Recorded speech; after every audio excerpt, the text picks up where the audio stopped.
very basic question, what exactly is liberal arts? That a student can combine various streams. So what kind of students should consider liberal art? Which universities in India offers this liberal art program? So at the moment, we have colleges like, Ashoka University, OP Jindal.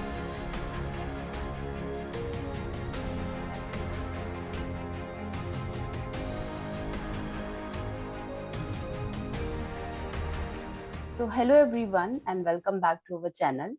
Today I and Ruchika are here to discuss the ever-growing field of liberal arts, a program that has been gaining immense popularity among students.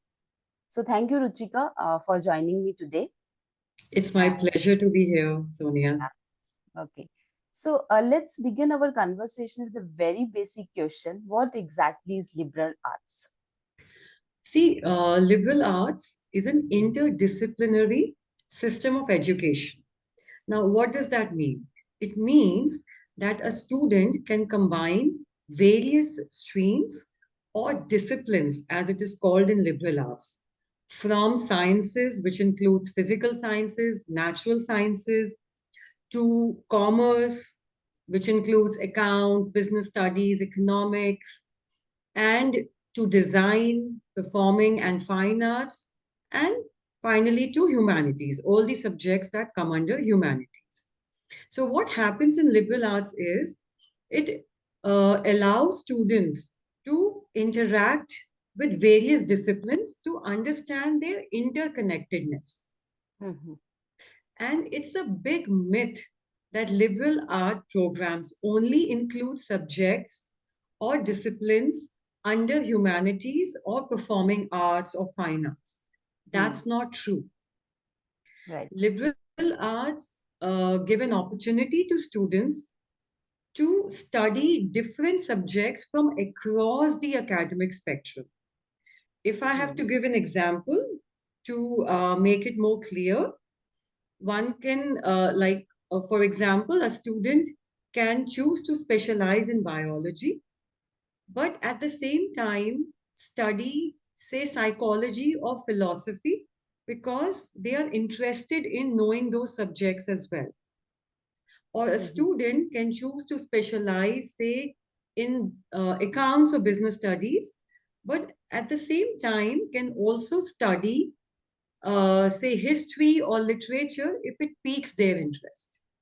Mhm. So I would, like I always like to sum up liberal arts uh, by giving an analogy that, visualize liberal arts as a buffet of culinary delights Mhm. wherein student has an option, in fact, has a liberty and a freedom to Hmm. pick up what they want to eat and savor. So that's what Hmm. liberal arts is. Yeah, I think very well explained, and with the example, I think it makes it very clear. So, yeah, so I think because the name itself is says art, so many people get confused. It's related to performing arts or humanities. That's the only subject we can choose. And I was also reading somewhere, and I what I understood is what why they're saying it as an arts is basically because the skills they're talking it as the skills of the development or critical thinking or whatever the things Correct. which are involved in this field. Yeah, Absolutely. yeah, very well said, Ruchika. So, Ruchika, just let's get into more, detail and understand. So, what kind of students should consider liberal arts? See, one category of students can be those who are still exploring different career paths. Mm-hmm. They are exploring different career paths. So they are indecisive about which career aligns best to their aptitude, to their interest, to their career beliefs. Mm-hmm. They are still indecisive about, which career would be sustainable and fulfilling in the long run. They are exploring that. Hmm. So it's a very good platform for them to get into a liberal arts course. Then the second category of students can be the ones who, in general, enjoy studying wide range of subjects, Mm-hmm. and they value critical thinking and communication skills. they enjoy or are interested in diverse perspectives, and are interested in building a well-rounded view of the world, because Mm-hmm. that's what liberal arts focuses on. It is not for students who have complete clarity on the degree or the field of specialization they really want to get into. For example, a student who wants to study engineering, and Mm-hmm. under engineering also, he's very clear that he wants to, say, do an automobile engineering or a computer science, or someone who wants to pursue medicine. I think Mm. in that case, a degree that specializes right in the first year will Right. be perhaps a better fit. Okay. Got it. And so this, when we talk about liberal arts, so I think it's basically after your higher secondary, right? After your 12th, that's when the student chooses. So I think I'll come to that question also. But students from any field can go to liberal arts, right? So there is Absolutely. no eligibility criteria that he has to be from a particular field or particular subject stream. So that is, it's Correct, open correct. for everyone. Exactly. Whether you choose science, commerce, humanities in Okay. grade 11, or you choose any kind of subject combinations in grade 11, it's Mm. open to all. Okay. Understand. Okay. And how this program is different from others? Like when a student chooses a particular field and goes, and how this liberal art will be different from that. See, traditionally, Indian students have always faced a tough choice right from grade 11 Mm-hmm. to, get into a specialization in terms of which stream to choose, Mm-hmm. whether humanities, sciences, or commerce. Yeah. And it's a tough choice to make right Mm-hmm. from grade 11. And what happens is, if a student decides to build their career in sciences and chooses science as their stream, whether it is physics, chemistry, maths, or physics, chemistry, biology, they don't have any opportunity to study um, subjects from other disciplines, even if it piques their interest. For example, they can't, if you have chosen PCM or PCB, but you still want to continue pursuing the literature. Can you Mm-hmm. in a traditional system? You can't. Mm-hmm. So, this is where liberal arts just changes the game Mm-hmm. because of the kind of curriculum structure they follow. Okay. So, if we have to delve deeper into their curriculum structure, then they have something called foundational courses in the Mm-hmm. first year. Okay. And those are they provide broad-based knowledge across disciplines. The whole purpose of these foundational courses is to foster critical thinking, critical thinking skills, communication skills, your reasoning and research skills, or Mm-hmm. even your complex problem solving skills. Mm-hmm. And this is what a student will study mostly in the first year of their degree. Hmm. Then in the second year, either in the second semester or third semester, they have to start declaring their majors. Hmm. Okay, so majors are your main focus of study in the university. Hmm. So those will be the subjects that you will choose to specialize in and go deeper in. Then alongside, you can also choose minors. Mm-hmm. Now, minors become your secondary area of study. In some colleges, minors can also be subjects that complements your major. Okay. And sometimes they are also called interdisciplinary majors. Mm-hmm. For example, history and international relations, Hmm. or literature and gender studies, Mm-hmm. or economics and environmental studies. Hmm. Yeah. Then some colleges also have concept of electives. Okay. Basically, electives again, are the subjects which a student will choose based on their interest. Mm-hmm. So minors and electives in a way allow students to sample the disciplines Mm-hmm. across. Uh, it allows students to sample the disciplines outside their area of specialization. Okay. Yeah, that is how it Mm. differs so distinctively from the traditional system, Yeah, I think that wherein you first. don't have to choose your majors right in the first year. Mm, You can yeah, explore sure. Yeah, and then you can choose. yes, I think that's And how just it. to sum it up, in the Mhm. final year, you have research. Okay. So, wherein you get into a project based course, you have to write a thesis or a dissertation.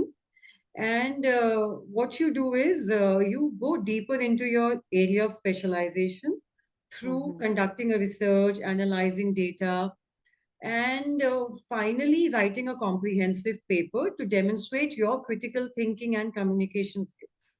Hmm. Got it. Yeah, I think then it's a more of like first year or maybe more of exploration where they can, you know, get a feel or a taste of different subjects and all, and then they can choose. And but unlike other streams where they have to, from the first year itself, they. Yeah. And secondly, the Hmm. fact that they can always choose secondary area of study or the subjects that interest them, even Mm-hmm. if they have declared their majors, which will be their main focus Hmm. of study. You still can pursue your interest. Right. You don't have to leave or drop your interest Hmm. if if there is one, which is outside your area of specialization. Right. Right. Got it. So I think very briefly you did mention about that in the first year they have an exploration phase, and in the last year they have a research and all. Can we get into more details and understand what is the curriculum structure? Maybe you can break it into year wise and all. And how does I think you have already mentioned how does a student choose their subjects? If there is anything else which we have kind of missed out.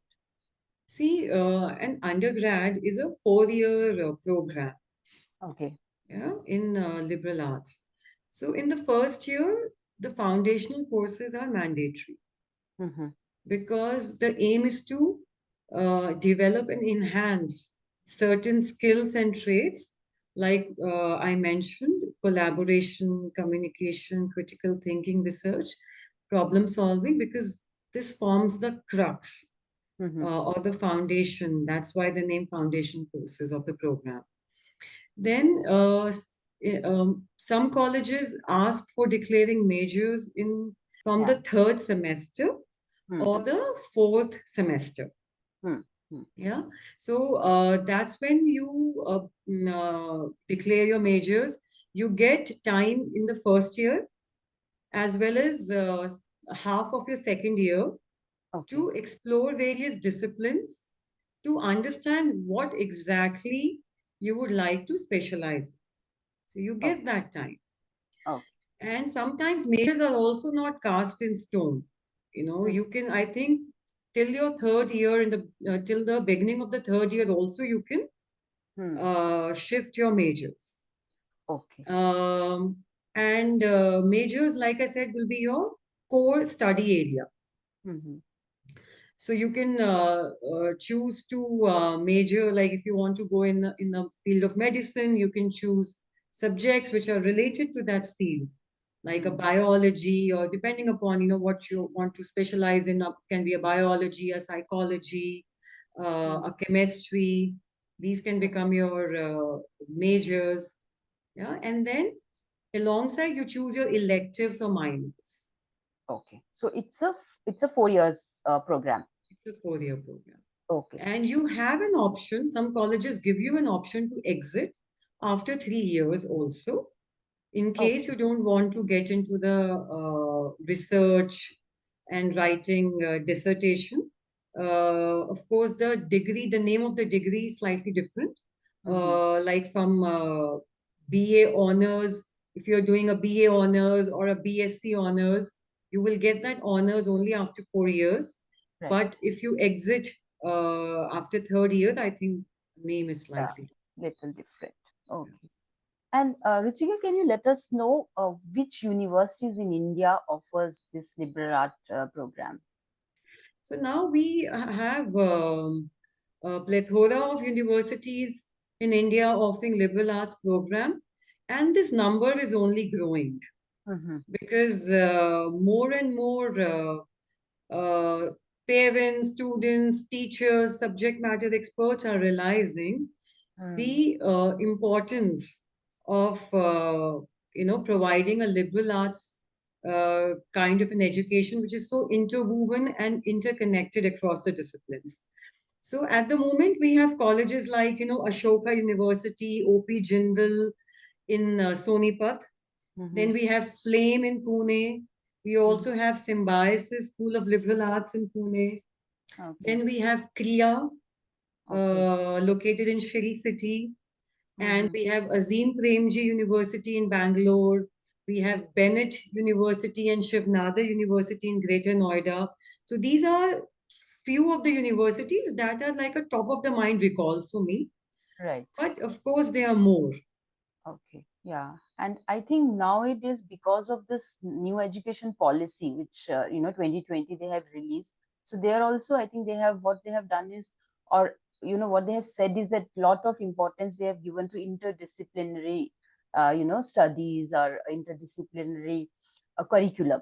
So I think that could also be the reason many universities, they are also getting or coming up with these courses where students have an opportunity to understand one curriculum and or one kind of a subject and interlink it with another subject.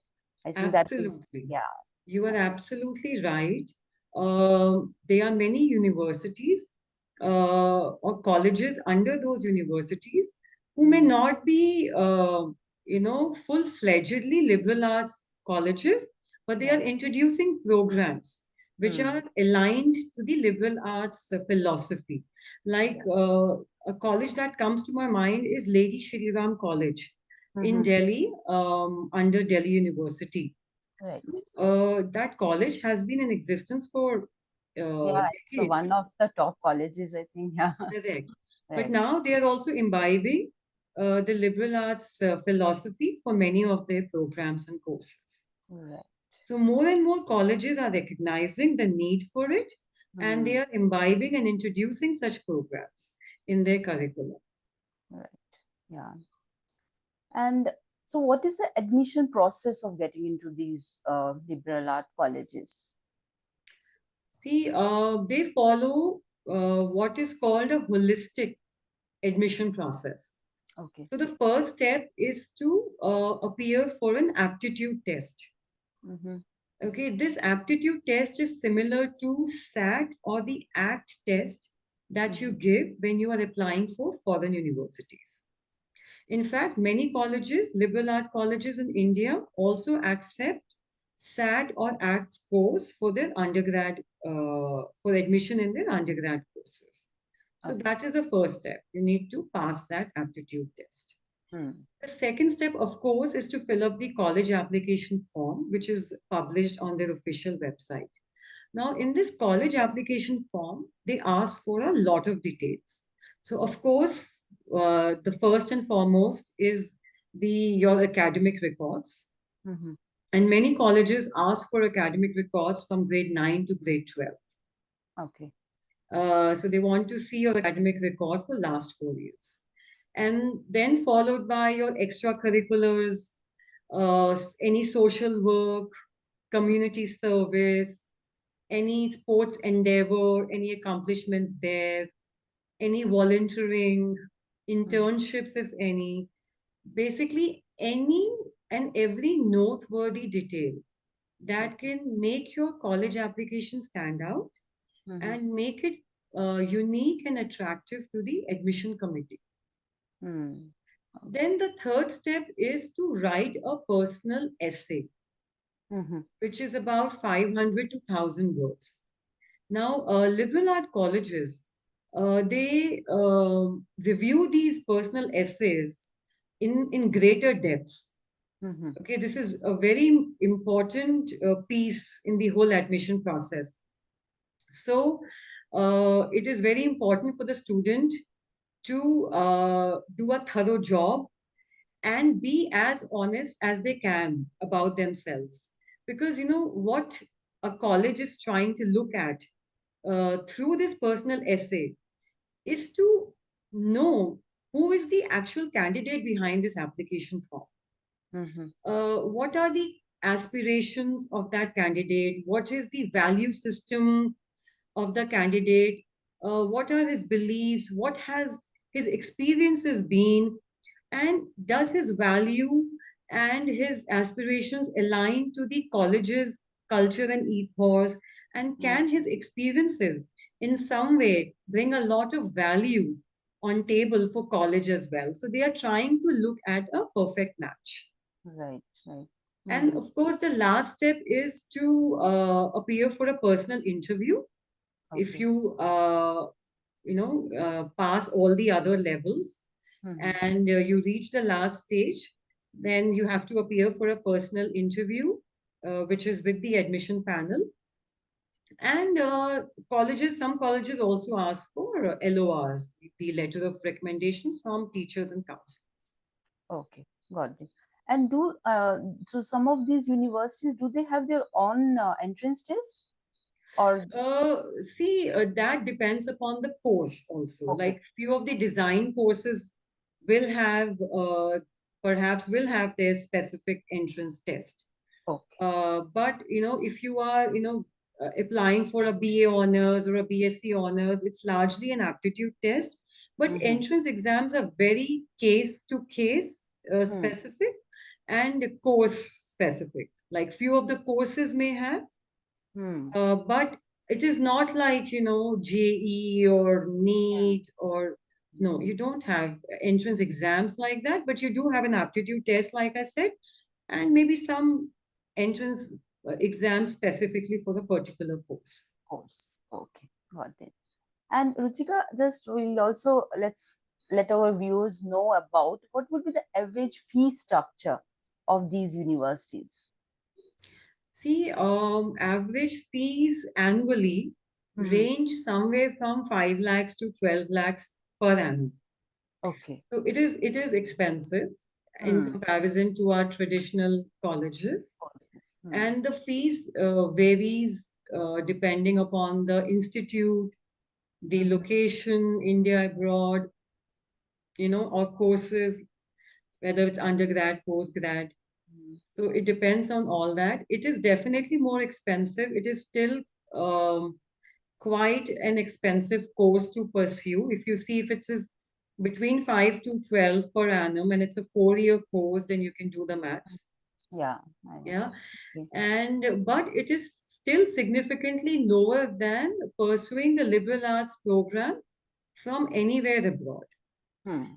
A liberal arts program abroad is extremely exorbitant to pursue. The fees is extremely exorbitant in comparison to the fees offered by the liberal art colleges in India. Hmm. But they are still more expensive than your traditional colleges. Yeah, right. Got it. Okay. And this is my last question, and I think it will give I mean, we have discussed, I think, most of the paths or most of the things related to, liberal arts. So, what would be the career opportunity for a student who takes this, liberal arts, and what would be the career pathway for him or her? See, a liberal arts degree opens up wide range of career opportunities for students. Because it focuses so much on enhancing your capabilities, which is, like I said, critical thinking, collaboration skills, Mm-hmm. problem solving abilities, communication skills. There's a lot of thrust and focus on that. Hmm. And these skills are what an employer looks for in an ideal candidate. And believe me, these skills will also become very pertinent in an AI driven world. Hmm. You know? So, a liberal arts degree is least restrictive in that sense. and it can open up career opportunities in the field of education, academia, um, journalism, your healthcare, public administration, social service, non-profit, business and entrepreneurship. So, I mean, like it is said, like the field is open, the field is Yeah, wide open, and uh, you can go in any direction because, it provides such a holistic education and, mm, kind of instills those skills. right. I think so. Wide range of options for students to choose from, depending on whatever their area of or the measures what they have done, right? According to that. And as you said that because they a lot of importance or a lot of focus given on the critical thinking and problem solving, which is I think is a if I have to say, it's like a talk of the town now. Like it's like many people when they talk about the employability skills and all, so this is something which is very important. So in Yeah, that way, I think liberal arts program gives a very holistic education to the candidates, to the students. absolutely. Absolutely. Of course, there are both pros and cons of Hmm. every program. I think we need to make liberal arts program more affordable in India. Right. Yes, I know. Yeah, are more affordable, and I think more also more awareness. I think still many people are not aware of this particular program, or as we discussed in the beginning, liberal arts. When we comes to it's like we always think of humanities and such kind of courses, like. Correct. Because of the word arts. But Yes. like you mentioned earlier in the podcast, that arts is not limited to Mm, humanities or fine and performing arts. right. It Right. arts because that's a very narrow definition of arts. Right. Mm-hmm. And what liberal arts program does is it allows the student to Mm-hmm. create their own unique pathway Right. that is best aligned and suited to their Hmm. aptitude, to their interest, and it definitely brings out the best in you there. Right. Yes. Yes. Yeah. Okay, thank you, Ruchika. I think you have shared a lot of information and valuable information about liberal arts, and our viewers, parents, and students who are considering this particular, program would have definitely benefited from this conversation. So, thank you, viewers, for watching this, for listening to us. And if you like the content, please do like, share, and subscribe. And stay tuned for our upcoming video, where we will be discussing in more details um, one of the universities who is offering liberal art program. So thank you. Thank you so much. Thank you.